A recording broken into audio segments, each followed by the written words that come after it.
In 1924, Orton Caswell Cass Walker climbed up out of the darkness of a Kentucky coal mine and started walking back to his hometown with a dream in his heart and a little bit of money in his pocket. 22 years old, head stuffed so full of the American dream he could hardly see straight. He'd quit school at 14 to seek his fortune, but he'd received a deeper education beneath the stony Kentucky countryside, mining alongside poor men for 12 hours a day just to get a day's wage, which in those days stretched thinner the longer the day got, and the days were awful long back then. Born of poor dirt farming parents in Sevier County in 1903, he'd always known the struggle of the impoverished and the honor and dignity that can live there in those meager yards and ramshackle cabins. He came back to East Tennessee in 1924 with a little money and a dream in his heart. And in those days, in America, that was all you needed. That and a little hard work thrown in to boot. He opened a grocery store in Knoxville, and the store soon became popular among the poor folks, both white and black. He took his profits from that store and opened another, and another, and another. When he had finished, there were 27 Cass Walker groceries scattered all over East Tennessee, Southwest Virginia, and Southeast Kentucky, including a store in his hometown of Sevierville, Tennessee. A great portion of his success was due to his aggressive and sometimes outlandish marketing campaigns.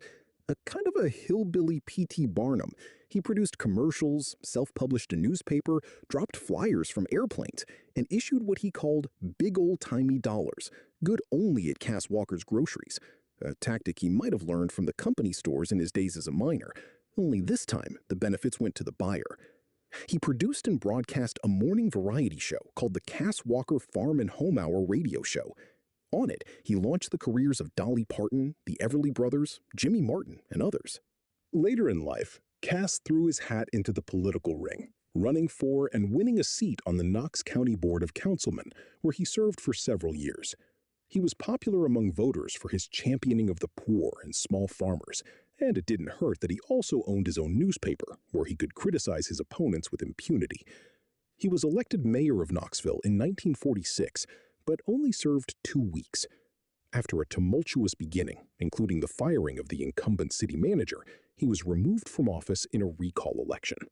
Cass even made it into Life magazine once, which displayed a picture of him rearing back to punch political rival J.S. Cooper after a heated debate over property assessments. Cass Walker was a perfect example of the Southern individualist politician and businessman, as down-home as gravy and biscuits, and as politically savvy as a Harvard-schooled lawyer. He was a coon-dog trader and a politician, and a businessman, as quick on the draw with his compassion as he was with his wit and acumen. It was a clever man who could pull one over on old Cass, but even a half-wit can get the better of a genius once in a while, if only by accident, even as a clock that don't work is right twice a day. The Stinnett twins were from Sevierville, butchers by trade. They worked, one for Cass Walker's grocery, the other for J.M. Whaley's dry goods. They lived together over in Mitchell Bottoms and shared an old car between them. Every morning, J.B., the older of the two, would drop Earl off at Cass Walker's, and then he'd drive on into Pigeon Forge, where he worked at Mr. Whaley's. In the afternoon, he'd pick Earl up at Walker's, and they'd ride together back to Mitchell Bottoms. One particular afternoon, J.B. parked the car outside Cass Walker's and waited, but Earl never came out. After a while, he got out of the car and went in, back to the butcher's counter, and found Earl and asked him what the holdup was. Earl said they were behind, and it would be another 20 or 30 minutes before he got off. Old J.B. said, "All right," and he went and bought him a paper and went outside and stood leaning against the building, smoking cigarettes and reading. About that time, old Cass drove up to the store to attend a meeting with the managers. He parked his car, got out, and walked past J.B., standing there, still in his butcher's smock, smoking and reading the paper. Cass went on inside to his meeting. Cass came out about 15 minutes later. He noticed old J.B. still standing there. Cass, never one to tolerate idleness, walked up to J.B. and said, "Say, how much do you make in a week?" J.B. put down his paper, looked at Cass, shrugged his shoulders, and said, "About 125. Cass reached into his pocket, drew out his billfold, pulled out some bills, counted them out 125, and handed them to JB. "Here," he said. "Now I don't ever want to catch you in my store again." JB shrugged his shoulders again. "All right," JB said, and he put the money in his pocket and went out to wait in the car.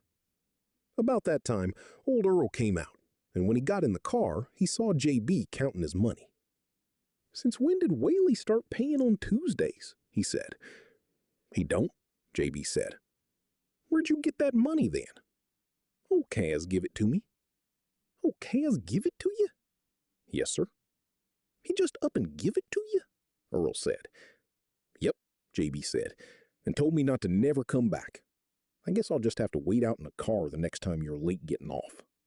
If you enjoyed this story, please consider dropping a tip in the tip jar.